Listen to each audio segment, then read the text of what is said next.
ಇತ್ತೀಚಿನ ದಿನಗಳಲ್ಲಿ ಇವಾಗ ಜಿಮ್ಗೆ ಹೋಗೋರ್ಗೆನೆ ಸ್ವಲ್ಪ ಈ ಹೆಲ್ತ್ ಇಶ್ಯೂಸ್ ಆಗಿರ್ಬೋದು, ಹಾರ್ಟ್ ಅಟ್ಯಾಕ್ಸ್ ಆಗಿರ್ಬೋದು. ಇಡೀ ಭಾರತ ದೇಶ ಸೇರಿದಂತ 50 ಲಕ್ಷ ಜನ ಅಷ್ಟೇ ನಮ್ಮ ಜಿಮ್ಗೆ ಹೋಗೋದು. 50 ಲಕ್ಷ ಜನ ಮಾತ್ರ ಏನೋ ಆರೋಗ್ಯವಾಗಿ ಏನೋ ಪಾಪ ಮೇಲ್ ಬರ್ತಾ ಇದ್ದಾರೆ. ಹಾರ್ಟ್ ಅಟ್ಯಾಕ್ ಅನ್ನೋದು ಆಗೋದು ಯಾರಿಗ್ ಬೇಕಾದ್ರೂ ಆಗುತ್ತೆ, ಎಲ್ಲಾದ್ರೂ ಆಗುತ್ತೆ, ಜಿಮ್ಗೆ ಹೋಗೋರೇ ಆಗಲ್ಲ. ಪೇರೆಂಟ್ಸ್ ಏನಂತಾರೆ ಅಂತಂದ್ರೆ ಜಿಮ್ಗೆ ಏನಕ್ಕೆ ಹೋಗ್ಬೇಕು, ಇಲ್ಲೇ ರನ್ ಮಾಡು, ವಾಕ್ ಮಾಡು. ನೀವು ಜಿಮ್ಗೆ ಹೋದಾಗ ಏನಾಗುತ್ತೆ, ನೀವು ಇಂಡಿವಿಜುವಲ್ ಆಗಿ ಒಂದು ಬಾಡಿ ಪಾರ್ಟ್ ಟಾರ್ಗೆಟ್ ಮಾಡ್ತೀರಾ. ಆರ್ಮ್ಸ್ ಆಗ್ಲಿ, ಲೆಗ್ಸ್ ಆಗ್ಲಿ, ಬೈಸೆಪ್ಸ್ ಆಗ್ಲಿ. ನೀವು ಜಿಮ್ ಹೋಗಿಲ್ಲ ಅಂದ್ರೂ ಮಾಡ್ತಿಲ್ಲ ಮನೇಲಿ. ಕರೆಕ್ಟ್ ಎಕ್ಸಸೈಸ್ ಅಂದ್ರೆ particular mind muscle coordination ಆಗ್ಬೇಕಲ್ಲಿ.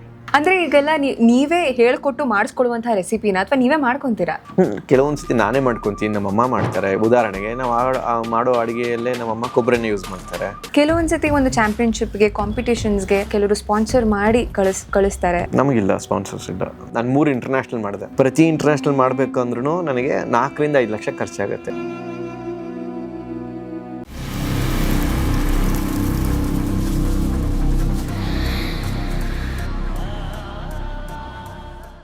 Okay.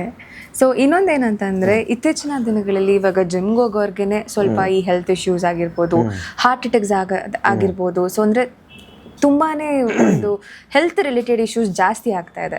So ಅದ್ರ ಬಗ್ಗೆ ಏನು ಹೇಳಕ್ ಇಷ್ಟ? ಇಲ್ಲ, ನಮ್ಮ ಭಾರತ ದೇಶದಲ್ಲಿ ಜಿಮ್ಗೆ ಹೋಗ್ತಾ ಇರೋದೇ 0.5%. ಕರೆಕ್ಟಾ? ಓಕೆ. 0.5% ಅಂತಂದರೆ ಇಡೀ ಭಾರತ ದೇಶ ಸೇರಿದಂತ 50 ಲಕ್ಷ ಜನ ಅಷ್ಟೇ ನಮ್ಮ ಜಿಮ್ಗೆ ಹೋಗೋದು. 50 ಲಕ್ಷ ಜನ ಮಾತ್ರ ಏನೋ ಆರೋಗ್ಯವಾಗಿ ಏನೋ ಪಾಪ ಮೇಲ್ ಬರ್ತಾ ಇದ್ದಾರೆ. ಸೊ ಯಾರೋ ಹಾರ್ಟ್ ಅಟ್ಯಾಕ್ ಅನ್ನೋದು ಆಗೋದು ಯಾರಿಗೆ ಬೇಕಾದ್ರೂ ಆಗುತ್ತೆ, ಎಲ್ಲಾದರೂ ಆಗುತ್ತೆ, ಜಿಮ್ಗೆ ಹೋಗೋರೇ ಆಗಲ್ಲ. ಇವಾಗ ಜಿಮ್ಗೆ ಹೋಗೋನು ಹಾರ್ಟ್ ಅಟ್ಯಾಕ್ ಆಗೋನು ಬೇರೆ ಕಡೆ ಎಲ್ಲ ಹಾರ್ಟ್ ಅಟ್ಯಾಕ್ ಆಗಿರ್ಬೋದು, ಸಿಮ್ಟಮ್ಸ್ ಇರ್ಬೋದಾಗಿತ್ತು. ಪ್ರಾಬ್ಲಿ ಜಿಮ್ಮಲ್ಲೇ ಅವನಿಗೆ ಏನಾದರೂ ಸ್ವಲ್ಪ ಇದಾಗಿರ್ಬೋದು, ಕೋಇನ್ಸಿಡೆನ್ಸ್ ಆಗಿರುತ್ತೆ. ಇಲ್ಲಾಂದರೆ ನಾನು ನೋಡಿದೆ ಕೆಲವೊಂದು ಮೊನ್ನೆ ನಾನು ನ್ಯೂಸಲ್ಲಿ ನೋಡಿದೆ, ಒಬ್ಬನಿಗೆ ಜಿಮ್ಮಲ್ಲಿ ಹಾರ್ಟ್ ಅಟ್ಯಾಕ್ ಆಗಿ ತೀರ್ಕೊಂಡ ಅಂತ ಗುಜರಾತಲ್ಲಿ. ಅದನ್ನು ದೊಡ್ಡ ನ್ಯೂಸ್ ಮಾಡಿದ್ರು. ನಾನು ಅದನ್ನು ಸ್ವಲ್ಪ ಚೆಕ್ ಮಾಡಿ ನೋಡಿದಾಗ ಅವನಿಗೆ 170 kg, 160-70 kg ಇದ್ದ, ಅವನು ಒಬೀಸ್ ಇದ್ದ. ಸೊ ನೀವೇನು ಎಕ್ಸ್ಪೆಕ್ಟ್ ಮಾಡ್ತೀರೊಬ್ಬ ಅನ್ಹೆಲ್ತಿ ಪರ್ಸನ್ ಇದ್ದಾಗ? ಸೊ ಅದು 1 ಪಾಯಿಂಟು.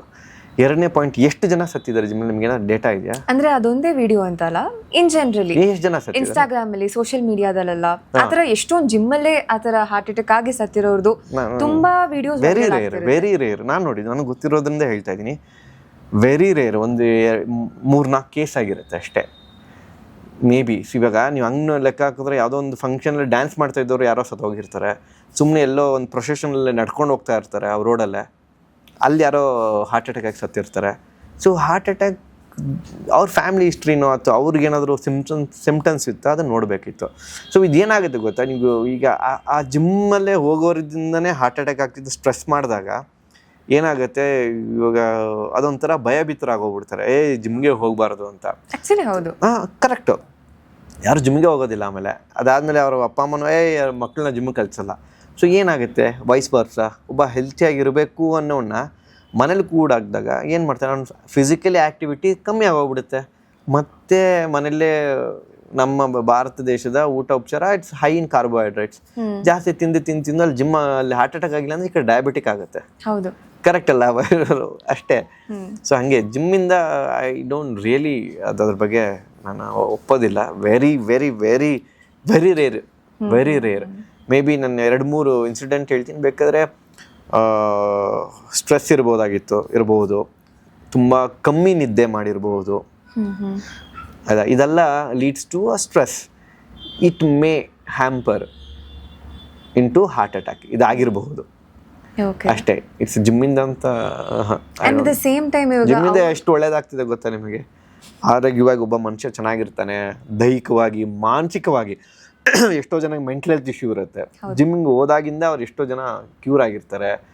ಫಿಸಿಕಲಿ ಎಷ್ಟೋ ಜನಕ್ಕೆ ಹೆಲ್ತಿಯಾಗಿರ್ತಾರೆ. ಸೊ ಇಷ್ಟು ಬೆನಿಫಿಟ್ಸ್ ಇದ್ದಾಗ ಅದು ಒಂದು ಡಾಟ್ ಹಿಡ್ಕೊಂಡು ಅದರಿಂದ ಏನಾಗಿದೆ ಅಂತಂದಾಗ ಏನಾಗುತ್ತೆ, ಸಪ್ರೆಸ್ ಆಗಿಬಿಡುತ್ತೆ.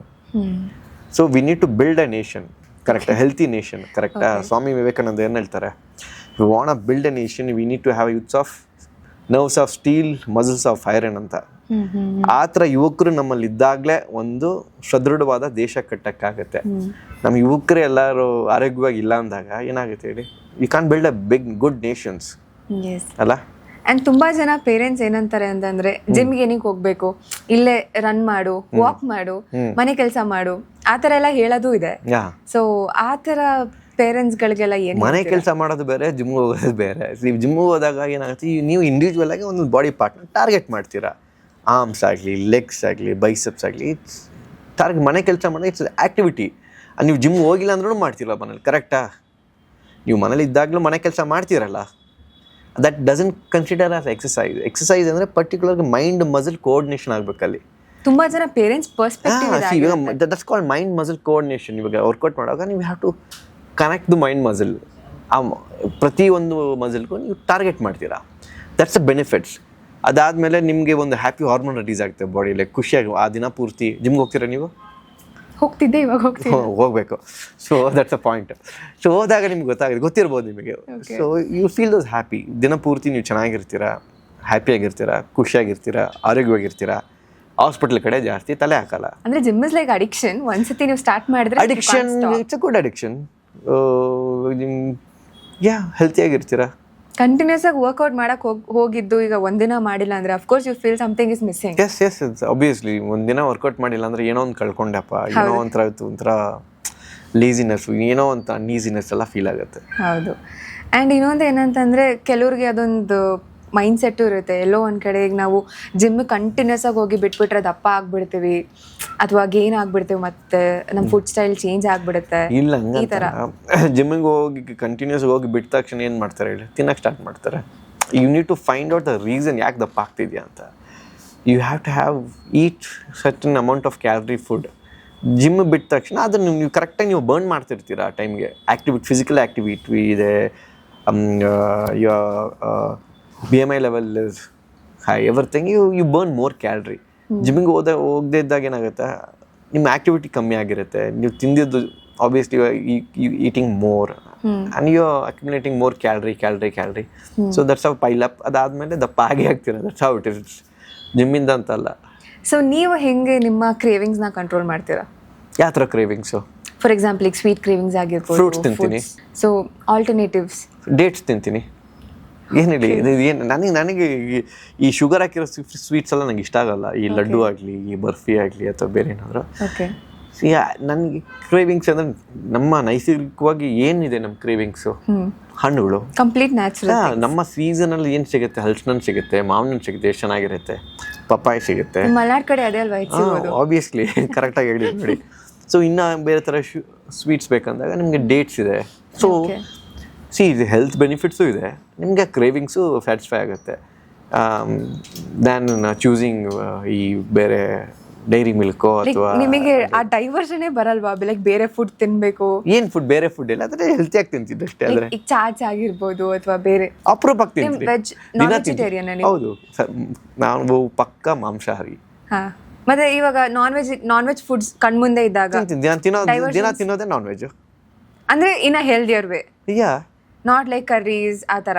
ಕರೀಸ್ ಅಂತಂದರೆ ಅದನ್ನು ಮಾಡೋ ರೀತಿ ಅಲ್ಲೇ ನಮ್ಮ ಜನ ಮಾಡೋ ರೀತಿ ಬದಲಾಗಬೇಕು. ನಮ್ಮ ಹೋಲ್ ಪಾಯಿಂಟ್ ನಂದು ಏನು ಅಂತಂದರೆ, ಒಂದು ನಾನ್ ವೆಜ್ ನಾವು ಪ್ರಿಪೇರ್ ಮಾಡಿದಾಗ ಅದನ್ನು ಎಷ್ಟು ಆರೋಗ್ಯವಾಗಿ ನಾವು ಮಾಡ್ತೀವಿ ಅಂತ. ಓಕೆ ಅದನ್ನು ನಾವು ಈ ಕಬಾಬು ಅದು ಮಾಡಿ ಇಡೀ ಫ್ಯಾಮ್ಲಿಗೆ ನೀವು ಫೀಡ್ ಮಾಡ್ತಾ ಇದ್ರೆ, ಇಡೀ ಫ್ಯಾಮ್ಲಿನೇ ನೀವು ದಪ್ಪ ಆಗ್ತಾ ಹೋಗ್ತಿರ್ತೀರ. ಒಬ್ಬರು ರೆಸ್ಪಾನ್ಸಿಬಿಲಿಟೀಸ್ ವೆರಿ ಮುಖ್ಯ. ಮತ್ತು ಕಬಾಬೇ ತಿನ್ನಬೇಕು ಅಂತಲ್ಲ, ಅದ್ರಿಗಿಂತ ಚೆನ್ನಾಗಿರೋವಂಥ ಆಹಾರನ ನಾವು ಮಾಡ್ಕೊಂಡು ತಿನ್ಬೋದು. ಮಾಂಸಾಹಾರದಲ್ಲೂ ಮೀನಾಗಲಿ ಚಿಕನ್ ಆಗಲಿ ಏನಾದರೂ, ಬಟ್ ಮಾಡೋ ವಿಧಾನ ಬದಲಾಗಬೇಕು. ನೀವು ಆವಾಗಿನ ಕ್ಷಣಕ್ಕೆ ಬಾಯಿ ರುಚಿಗೆ you have to wait for the future. ಮುಂದಕ್ಕೆ ಏನೇನು ಕಾಯಿಲೆಗಳು ಬರ್ತವೆ, ಏನು ಇರುತ್ತೆ ಅದ್ರ ಬಗ್ಗೆ ಯಾರಿಗೂ ಪರಿಜ್ಞಾನ ಇರಲ್ಲ. ಆ ಟೈಮ್ ಮೂಮೆಂಟಲ್ಲಿ ಮಾತ್ರ ನಾವು ಸ್ವಲ್ಪ ರುಚಿನ ಅಂತ ತಿಂತೀವಿ. ಸೊ ಬಾಯಿ ಕಟ್ಟಬೇಕಾಗುತ್ತೆ ಕೆಲವೊಂದ್ಸತಿ. ಸೊ ಈಗ ನಿಮಗೆ ಅದೊಂದು ಟೇಸ್ಟ್ ವರ್ಡ್ಸ್ ಕಂಟ್ರೋಲಿಂಗ್ ಕೆಪಾಸಿಟಿ ಎಲ್ಲ ತುಂಬ ಚೆನ್ನಾಗಿದೆ. ನಾನು ತಿನ್ನೋ ಊಟದಲ್ಲೇ ಟೇಸ್ಟ್ ಇದೆ. ಅಂದರೆ ಈಗೆಲ್ಲ ನೀವೇ ಹೇಳ್ಕೊಟ್ಟು ಮಾಡಿಸ್ಕೊಳ್ಳುವಂತಹ ರೆಸಿಪಿನ ಅಥವಾ ನೀವೇ ಮಾಡ್ಕೊತೀರಾ? ಕೆಲವೊಂದ್ಸತಿ ನಾನೇ ಮಾಡ್ಕೊತೀನಿ, ನಮ್ಮಮ್ಮ ಮಾಡ್ತಾರೆ. ಉದಾಹರಣೆಗೆ ನಾವು ಮಾಡೋ ಅಡುಗೆಯಲ್ಲೇ ನಮ್ಮಮ್ಮ ಕೊಬ್ಬರಿನ ಯೂಸ್ ಮಾಡ್ತಾರೆ. ಓಕೆ, ಆಯಿತಾ. ಜಾಸ್ತಿ ಮಸಾಲ ಪದಾರ್ಥಗಳು ಜಾಸ್ತಿ ಯಥೇಚ್ಛವಾಗಿ ನಾವು ಹಾಕಲ್ಲ. ಸಿಂಪಲ್ ಆಗಿರುತ್ತೆ, ತುಂಬ ಟೇಸ್ಟ್ ಆಗಿರುತ್ತೆ. ಬಟ್ ನೀವು ಊಟ ಮಾಡಬೇಕು. ನಮ್ಮ ಜನಕ್ಕೆ ಅಂದರೆ ಹಿಂಗೆ ಮಾಡಿದ್ರೆ ಟೇಸ್ಟ್ ಅಂತ ತಿಳ್ಕೊಂಡ್ಬಿಟ್ಟಿದ್ದಾರೆ. ಹಿಂಗೆ ಮಾಡಿದ್ರೂ ಟೇಸ್ಟ್ ಇರುತ್ತೆ ಆರೋಗ್ಯವಾಗೂ. ಅದ್ರ ಬಗ್ಗೆ ಯಾರಿಗೂ ಸ್ವಲ್ಪ ಆರೋಗ್ಯವಾಗಿ ನಾವು ತಿನ್ನಬೇಕು ಅಂದರೆ ಕೆಲವ್ರಿಗೊಂದು ಕನ್ಸಂಪ್ಷನ್ ಇರುತ್ತೆ, ಚಪ್ಪೆ ತಿನ್ನಬೇಕು ಅಂತ. ಹಂಗಲ್ಲ, ಮಾಡೋ ವಿಧಾನ ಸ್ವಲ್ಪ ಬದಲಾಗಬೇಕಷ್ಟೇ. ಓಟ್ಸ್, ಮಿಲ್ಕ್, ಬನಾನಾ, ಎಗ್ಸ್ ಇಷ್ಟರಲ್ಲೇ ನಾನು ನೋಡಿರಂಗೆ ವರ್ಷ ಪೂರ್ತಿ ಇಷ್ಟೇ ತಿನ್ಕೊಂಡ್ ಬಂದಿರೋದವನು, ಇಷ್ಟೇ ಊಟ ಒಂದು. ಸೊ ಯೂನಿಟ್ ಟು ಈಗ ನಾನು ಹಂಗೂ ತಿನ್ಬೋದು, ಬೇರೆ ರೀತಿ ಇವಾಗ ಓಟ್ಸು, ಮಿಲ್ಕು, ಬನಾನಾ ಅಂತಂದ್ರೆ ಅದನ್ನೇ ನಾನು ಡಿಫ್ರೆನ್ಷಿಯೇಟ್ ಮಾಡ್ಬೋದು. ಇಟ್ಸ್ ಅ ಫ್ರೂಟ್ ಬನಾನಾ, ನಾನು ಅದನ್ನು ಆ್ಯಪಲ್ ಜೊತೆಗೆ ತಿಂತೀನಿ. You need to have variety. Oats ಬದಲು ನಾನು ರಾಗಿ ಬೇಕಾದ್ರೆ ತಿನ್ಬೋದು, ಅಥವಾ ಕುಚ್ಚಲಕ್ಕಿ ತಿನ್ಬೋದು. ಸೊ ಅದು ಇಟ್ಸ್ ಡಿಪೆಂಡ್ಸ್. ನಿಮ್ಗೆ ಅದು ಕಾರ್ಬೋಹೈಡ್ರೇಟ್ಸು, ಪ್ರೋಟೀನ್, ಎಗ್ಸ್ ಅವ್ನು ಬರೀ ಎಗ್ಸೇ ತಿಂತಿದ್ದಾನೆ, ನಾನು ಎಗ್ಸ್ ತಿಂತೀನಿ, ಜೊತೆಗೆ ಚಿಕನ್ ತಿಂತೀನಿ, ಜೊತೆಗೆ ಫಿಶ್ ತಿಂತೀನಿ. You can have a variety. ಇದ್ರ ಮೇ ಬಿ ಅವನು ಅದೊಂದೇ ತಿನ್ಕೊಂಡಿರ್ತೀನಿ ಅಂತ you would have made it. 150 kg weight lifting ಎಲ್ಲ ಅವನ ಹತ್ರ ತುಂಬಾ ಮಾಡ್ತಾ ಇದ್ದ.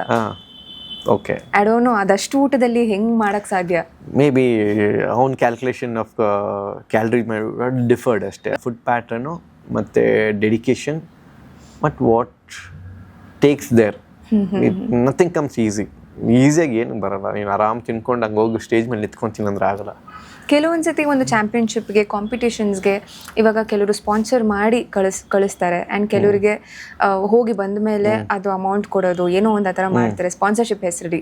ಸೊ ನಿಮಗೂ ಆ ಥರ ಸ್ಪಾನ್ಸರ್ಶಿಪ್ ಎಲ್ಲ ಸಿಗ್ತೈತಾ? ನಮಗಿಲ್ಲ ಸ್ಪಾನ್ಸರ್ಸ್ ಇಲ್ಲ. ನೋಡಿ ಇವಾಗ ನಾನು 3 ಇಂಟರ್ನ್ಯಾಷನಲ್ ಮಾಡಿದೆ. ಪ್ರತಿ ಇಂಟರ್ನ್ಯಾಷನಲ್ ಮಾಡಬೇಕು ಅಂದ್ರೂ ನನಗೆ 4 ರಿಂದ 5 ಲಕ್ಷ ಖರ್ಚಾಗುತ್ತೆ. ನಾನು ಸಿಂಗಾಪುರ್ಗೆ ಹೋದಾಗೂ ಅಷ್ಟೇ ಆಯಿತು, ನ್ಯೂಜಿಲ್ಯಾಂಡ್ಗೆ ಹೋದಾಗಲೂ ಅಷ್ಟೇ ಆಯಿತು, ಮೊನ್ನೆ ಜಪಾನ್ಗೆ ಹೋಗಿ ಬಂದೆ, ಅವಾಗಲೂ 4 ರಿಂದ 5 ಲಕ್ಷ ಖರ್ಚಾಯಿತು. ಸೊ ಪ್ರತಿ ಇಂಟರ್ನ್ಯಾಷನಲ್ ಇವಾಗ ಮುಂದಕ್ಕೆ ನನಗೆ ಈಗ ಜಪಾನಲ್ಲೇ ಏಷ್ಯಾ ಲೆವೆಲ್ ಆಯಿತು. ಇದಾದ್ಮೇಲೆ ಮಿಸ್ಟರ್ ಯೂನಿವರ್ಸ್ ಇದೆ, ಓಕೆ, ಸೆಪ್ಟೆಂಬರ್ 6ಕ್ಕೆ ಅರ್ಜೆಂಟೀನಾದಲ್ಲೇ. ಈಗ ನಿಮ್ಗೆ ಅರ್ಜೆಂಟೀನಾಗೆ ನನಗೆ ಹೋಗ್ಬೇಕು ಅಂತಂದರೆ ಫ್ಲೈಟ್ ಚಾರ್ಜೇ 2,30,000. Okay, plus 2 ways. ಪ್ಲಸ್ ನಾನು ಚೆಕ್ ಮಾಡಿದೆ ವೀಸಾನೇ ಒಂದು 25,000, ಅಲ್ಲ 2.5 ಲಕ್ಷ ಫ್ಲೈಟ್ ಚಾರ್ಜ್ ಆಯಿತು. ಆ ಕಾಂಪಿಟೇಷನ್ ರಿಜಿಸ್ಟ್ರೇಷನ್ ಅನ್ನೋದು ಒಂದು 60,000 ಆಗುತ್ತೆ ಟ್ಯಾನಿಂಗ್ ಎಲ್ಲ. ಪ್ಲಸ್ ಅಲ್ಲೂ Airbnb ಬುಕ್ ಮಾಡ್ಕೊಂಡು ಊಟ ಮಾಡುತ್ತೆ, ಅದೆಲ್ಲ ಸೇರಿ 5 ರಿಂದ 6 ಲಕ್ಷ ಮತ್ತೆ ಆಗುತ್ತೆ. ಸೊ ಹೆಂಗಾಗಿದೆ, ನಾವು ಸ್ವಂತ ಖರ್ಚು ಮಾಡಿಕೊಂಡು ಹೋಗಿ ನಾವಲ್ಲಿ ಭಾರತ ದೇಶದ ಫ್ಲ್ಯಾಗ್ ಹಿಡ್ಕೊಂಡು ಗೆದ್ವಿ ಅಂತೀವಿ. ನಾವು ಇಲ್ಲಿ ಬಂದಾಗ ನಮಗೆ ಯಾವುದೇ ರೀತಿ ನಮಗೆ ಅಲ್ಲಿ ಸ್ಪಾನ್ಸರ್ಸ್ ಇಲ್ಲ. ನಾವು ಎಷ್ಟೇ ಕೇಳಿದ್ರು ನಮ್ಗೆ ಯಾರೂ ಸಿಗೋದಿಲ್ಲ. ಉದಾಹರಣೆಗೆ ನಮ್ಮಲ್ಲಿ ವೆರೈಟಿ ಆಫ್ ಸ್ಪೋರ್ಟ್ಸ್ಗೆ ಅಷ್ಟು ವ್ಯಾಲ್ಯೂ ಇಲ್ಲ, ಎಂಕರೇಜ್ ಇಲ್ಲ. ಜನ ಬೇಸಿಕ್ಕಾಗಿ ಒಂದು ಸ್ಪೋರ್ಟ್ಸ್ಗೆ ಸ್ಟಿಕ್ ಆಗಿದ್ದಾರೆ, ಕ್ರಿಕೆಟ್ಗೆ ಅಂತ. ಈ ಕ್ರಿಕೆಟ್ ಅಂದರೆ ಈ ದೊಡ್ಡ ಮಟ್ಟದಾಗಿದ್ರಾಗಲಿ ಚಿಕ್ಕ ಮಟ್ಟದಾಗಲಿ ಕ್ರಿಕೆಟ್ಗೆ, ಅದು ಎನಿ ಕ್ರಿಕೆಟ್ ಲೆವೆಲ್ ಯಾವುದೇ ಇದಾಗಲಿ, they have so much of sponsor support. ಉದಾಹರಣೆಗೆ ಮೊನ್ನೆ CCL ನಡೀತು. CCL ಕ್ರಿಕೆಟ್ ದುಬೈಲೆಲ್ಲೋ ನಡೀತು. ನಮ್ಮ ಸ್ನೇಹಿತರೊಬ್ಬರು ಪಾರ್ಟಿಸಿಪೇಟ್ ಮಾಡಿದ್ರು. It's a normal cricket. ಏನು ಅಂತ ಕೇಳಿದೆ, ಹೆಂಗೆ ಎಲ್ಲ ಅಂತ ಕೇಳಿದೆ. ಅವರಿಗೆ business class flight, 5 star hotel ದುಬೈಲೇ, ಕೈಗೊಂದಿಷ್ಟು ಕಾಸು, ಆಟ ಆಡ್ಬಿಟ್ಟು ಬರ್ತಾರೆ, ಇಷ್ಟು ಲಾಭ. ನಾವು ನಮ್ಮ ಭಾರತ ದೇಶನ ಪ್ರತಿನಿಧಿಸ್ತಾ ಇದ್ವಿ. ನಾವೇ ಸ್ವಂತ ಫ್ಲೈಟ್ ಚಾರ್ಜ್ ಹಾಕ್ಕೊಬೇಕು, ನಾವೇ ಸ್ವಂತ ಕಾಸು ಖರ್ಚು ಮಾಡ್ಕೊಬೇಕು, ನಾವೇ ಸ್ವಂತ ಅಲ್ಲಿ ರೂಮ್ ಬುಕ್ ಮಾಡ್ಕೊಬೇಕು, ನಾವೇ ಸ್ವಂತ ಊಟ ತಿಂಡಿ ನೋಡ್ಕೊಬೇಕು, ನಾವೇ ರಿಜಿಸ್ಟ್ರೇಷನ್ ಮಾಡ್ಕೊಂಡು ನಮ್ಮ ಖರ್ಚೆ ಮಾಡಿಕೊಂಡು ನಮ್ಮ ಭಾರತ ದೇಶದ ಫ್ಲ್ಯಾಗ್ ಹಿಡ್ಕೊಂಡು ಗೆದ್ವಿ ಅಂದ್ಬಿಟ್ಟು ಮತ್ತೆ ವಾಪಸ್ ಬರಬೇಕು ಮೆಡಲ್ ತೊಗೊಂಡು. ಸೊ ನಮ್ಮ ಸ್ವಂತ ಖರ್ಚು. ಸ್ಪಾನ್ಸರ್ಶಿಪ್ ನಮಗೆಲ್ಲೂ ಸಿಗಲ್ಲ, ವೆರಿ ವೆರಿ ರೇರು. ಅದು ಅಲ್ಪ ಸಿಗುತ್ತೆ, very rare. But overall of money ಅಂದಾಗ ಅದು ಕಷ್ಟ. ವೆರಿ ಸ್ವಲ್ಪ ಸ್ಪಾನ್ಸರ್ ಸಿಗುತ್ತೆ ಅಷ್ಟೇ, ಜಾಸ್ತಿ ಸಿಗಲ್ಲ ನಮಗೆ. ನಮ್ಮ government have to support more. ತುಂಬ ಬಾಡಿ ಬಿಲ್ಡಿಂಗ್ ಅಂತಲ್ಲ, ಬೇರೆ ಕ್ರೀಡೆಗೂ ಜಾಸ್ತಿ ಪ್ರೋತ್ಸಾಹ ಕೊಡಬೇಕು. ತುಂಬ ಇವಾಗ ನಾವು ನೋಡಿ ಒಲಿಂಪಿಕ್ಸಲ್ಲಿ ಎಷ್ಟಿದೆ ನಮ್ಮ ಮೆಡ್ಲು, ಇದೇ ಕಾರಣಕ್ಕೆ. ಇವಾಗ we are focusing on one sports, variety ಅದನ್ನು ಮಾಡಿ. ಬೇರೆ ಸ್ಪೋರ್ಟ್ಸಿಗೂ ಆರ್ಚರಿ ಇದೆ, ನಮ್ಮ ಟೆನ್ನಿಸ್ ಇದೆ, ಅಥವಾ ಬಾಸ್ಕೆಟ್ಬಾಲ್ ಇದೆ, ಅಲ್ಲೂ ಸ್ವಲ್ಪ ಫೋಕಸ್ ಮಾಡಿ ವಿ ಕ್ಯಾನ್ ಗೆಟ್, ನಮಗೆ ಇನ್ನೂ ಮೆಡಲ್ಸ್ ಬರುತ್ತೆ. ಅಥ್ಲೆಟಿಕಲ್ಲೇ ನಮಗೆ ರನ್ನಿಂಗ್ ರೈಸ್ ಇದೆ, ಒಳ್ಳೊಳ್ಳೆ ಸ್ಪ್ರಿಂಟರ್ಸ್ ಇದ್ದಾರೆ. ಇವನ್ನ ಎಂಕರೇಜ್ ಮಾಡಿದಾಗ ಅವ್ರು ಎಲ್ಲೋ ಏನು ಬೇಕಾದ್ರೂ ಮಾಡ್ಬೋದು. ಅದೊಂದು ಸಪೋರ್ಟ್ ಬೇಕು ಗೌರ್ಮೆಂಟ್ ಕಡೆಯಿಂದ, ಬಟ್ ಅದು ವೆರಿ ಲೆಸ್ ಇದೆ ಅಷ್ಟೇ.